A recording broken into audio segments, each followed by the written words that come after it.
Gold is falling, the US dollar is rising, bond yields are climbing, and most investors are confused because in a crisis, gold is supposed to go up.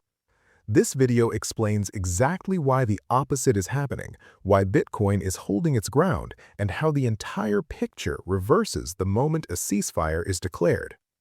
Why is the US dollar rising? Three forces are driving the dollar higher simultaneously, and they are all connected to the Iran conflict. The first is safe haven demand. When geopolitical volatility spikes, investors around the world move toward the most stable and liquid currency on Earth, the US dollar. It is not because the US economy is suddenly stronger, it is because in moments of genuine uncertainty, the dollar is where capital goes to wait. That flight to safety is happening right now.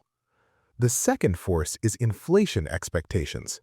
The conflict has driven oil prices sharply higher. Higher oil feeds directly into the broader cost of goods and services across every economy that imports energy. That raises inflation expectations. When inflation expectations rise, markets begin pricing in higher interest rates because central banks, particularly the Federal Reserve, are expected to respond to inflation by tightening monetary policy. Higher expected interest rates make the dollar more attractive relative to other currencies. Capital moves toward it, strengthening it further. The third force is bond yields. As inflation expectations rise, U.S. government bond yields climb. Bonds pay interest, gold does not. When yields are high, investors can earn a return simply by holding government debt. That makes gold, which produces no income at all, less attractive by comparison. Capital moves toward bonds and away from gold. Why is gold falling during a crisis? Gold's failure to perform as a safe haven in this environment is not as contradictory as it first appears. Four specific mechanisms are working against it.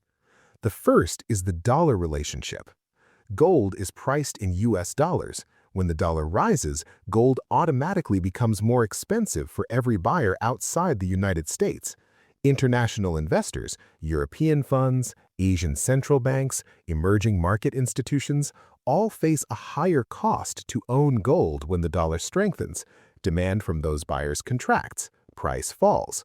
The stronger the dollar, the more direct the pressure on gold. The second force is the opportunity cost of holding gold. Gold produces no income, no yield, no dividend, no interest. In a low-rate environment, that is acceptable, but when yields are rising sharply, investors can now earn a meaningful return simply by holding government debt. The higher yields rise, the more unattractive it becomes to hold an asset that pays nothing. Capital rotates out of gold and into bonds. That rotation is one of the most reliable suppressors of gold in a rising yield environment. The third force is the liquidity squeeze. Markets have seen significant volatility since the conflict escalated. When volatility spikes, investors who hold positions across multiple asset classes often face losses and margin calls in some of those positions. To meet those obligations quickly, they sell whatever is most liquid. Gold is one of the most liquid assets in the world. It can be sold immediately, in large size, without moving the market excessively. So gold gets sold, not because investors have lost faith in it, but because it is the most convenient source of fast cash. This is known as a liquidity-driven sell-off, and it is temporary by nature. The fourth force is profit-taking. Gold had been one of the strongest performing assets in the months leading into this crisis, reaching all-time highs. Significant gains attract selling. Investors who built positions during gold's long rally are now locking in those profits, particularly in an environment where cash and bonds are suddenly offering competitive returns. That profit-taking adds to the selling pressure already coming from the dollar, yields, and liquidity demands. Why is Bitcoin holding steady? Bitcoin has not fallen in the way many expected. The conventional view was that Bitcoin, a risk asset with a positive correlation to equities, would be among the first casualties of a conflict-driven risk-off environment. That has not been the case, and it's worth understanding why. Bitcoin's current holder base is more mature than it was in previous cycles. A meaningful proportion of current holders are long-term institutional allocators who are not subject to the same margin call dynamics driving gold liquidations. They are not being forced to sell.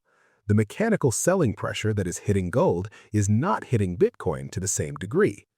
There is also a narrative floor under Bitcoin in this environment. The same forces creating instability, rising inflation, unpredictable central bank policy, a dollar being used as a geopolitical instrument, are the forces Bitcoin's thesis was built to address. That keeps a portion of the market buying or holding, even as others step back. That said, Bitcoin is not immune.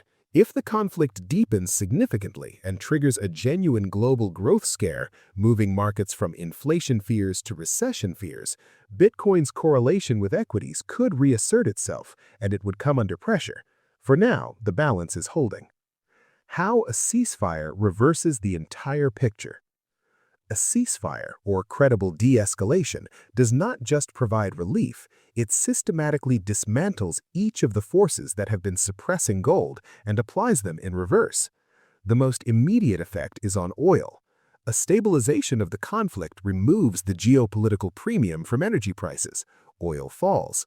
When oil falls, inflation expectations cool. When inflation expectations cool, the pressure on the Federal Reserve to raise rates eases. Markets begin pricing in rate cuts rather than hikes. Bond yields fall. Falling yields directly remove the opportunity argument against gold. Gold, which produces no income, becomes relatively more attractive again.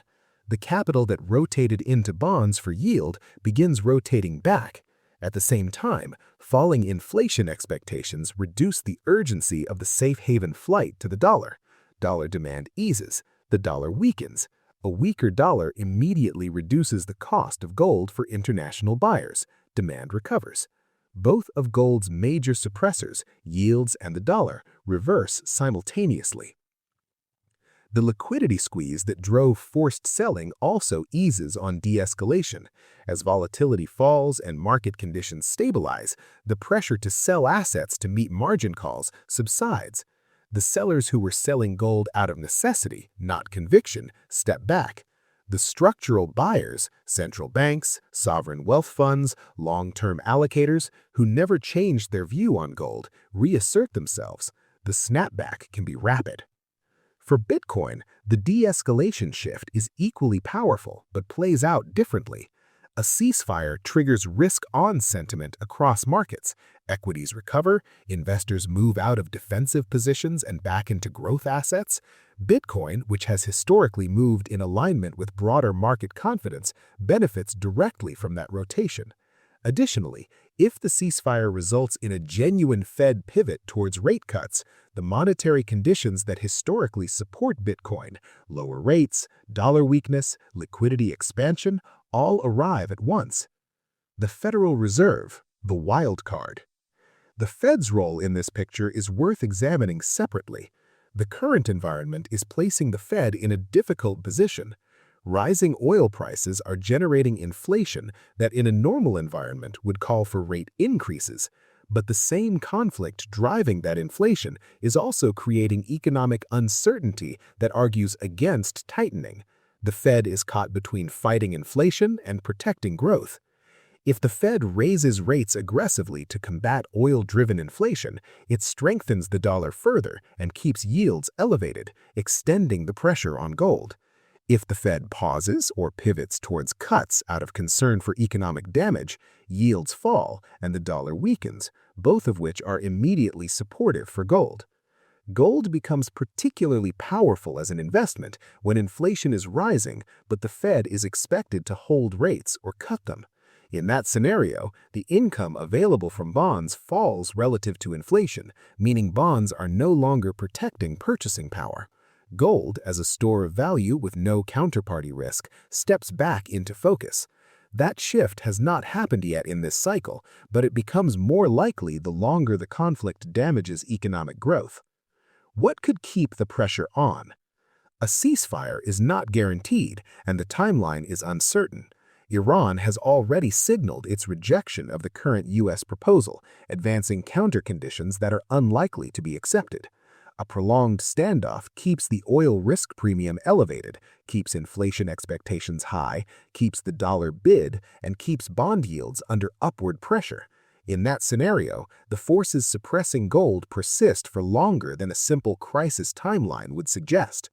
There is also a second scenario worth considering, a shift from inflation fears to growth fears. If the conflict drags on long enough to cause a significant global economic contraction, the dominant narrative shifts from fighting inflation to surviving recession. In that environment, investors buy government bonds as a flight to safety, which pushes yields down, not up. The dollar could weaken as U.S. economic prospects deteriorate, and gold, freed from the yield and dollar pressure, could recover strongly, even without a ceasefire. Bitcoin, however, would likely face pressure in a genuine recession scenario as risk appetite collapses. If you found this analysis useful, consider liking and subscribing so you don't miss our next video. What is your view? Do you think gold recovers quickly on a ceasefire, or does the dollar stay strong? Share your thoughts in the comments below. At the heart of the new global financial economy will be Bitcoin and gold. If you want to be ahead of the curve, follow this channel.